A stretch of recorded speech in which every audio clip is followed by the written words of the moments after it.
नमस्कार, आपका हमारे इस न्यूज़ चैनल पर हार्दिक स्वागत है। हरियाणा में बड़ौदा सीट का उपचुनाव हो चुका है। सट्टा बाजार ने भारतीय जनता पार्टी की भी नींद उड़ा दी है। आपको डिटेल से जानकारी देंगे, कृपया इस वीडियो को शुरू से अंत तक देखिएगा। अगर आपने हमारे इस न्यूज़ चैनल जनहित न्यूज़ को सब्सक्राइब नहीं किया तो अभी कर लें, क्योंकि सबसे पहले व सबसे सटीक जानकारी आपको इस चैनल पर दी जाती है। जैसे कि आपको पता है कि बड़ौदा का ये चुनाव बहुत ही रोचक हो गया था।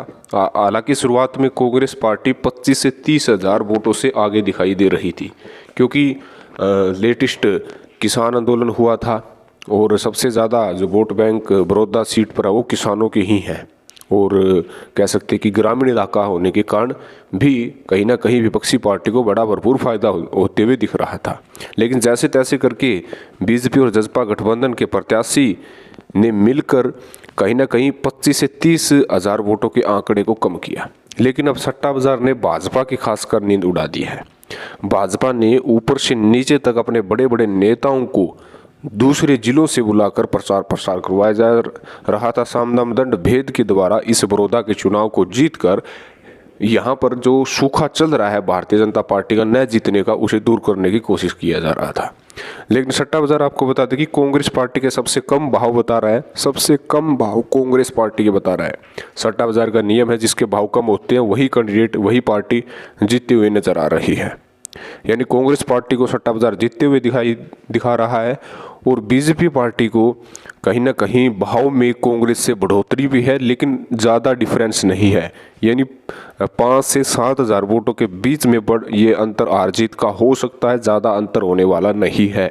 सट्टा बाजार भी कहीं ना कहीं अब कांग्रेस पार्टी के पक्ष में अपने भाव बताने शुरू कर दिए हैं, जिसके कारण भारतीय जनता पार्टी की नींद भी उड़ गई है। हालांकि इस चुनाव में आईएनएलडी और राजकुमार सैनी भी अहम भूमिका निभा रहे थे, क्योंकि जो वोट बैंक वे अपनी तरफ खींच रहे थे, उस वोट बैंक से कांग्रेस और बीजेपी का सियासी गणित बिगड़ रहा था। उस बिगड़े हुए गणित को सुधारने के लिए बार बार बीजेपी पार्टी तमाम जो है बड़े बड़े नेताओं को जातिगत आधार पर, क्षेत्र आधार पर बुला रही थी और प्रचार प्रसार करवा रही थी। हालांकि शुरुआत बीजेपी की अच्छी नहीं थी, लेकिन अंत तक आते आते जो 5 से 7 हज़ार वोटों का डिफरेंस रह गया, जो उन्हें हमेशा ही जो है कमी के तौर पर देखा जाएगा। जो पिछले चुनाव में 4 से 4.5 हज़ारों के बीच में जो योगेश्वर दत्त की आरोही थी, वहीं वोटों का अंतर अब की बार देखा जा सकता है। आप अपनी प्रतिक्रिया कमेंट बॉक्स में जरूर डालिएगा। हम तमाम बड़ी खबरें इस चैनल पर प्रस्तुत करते रहेंगे। धन्यवाद। जय हिंद।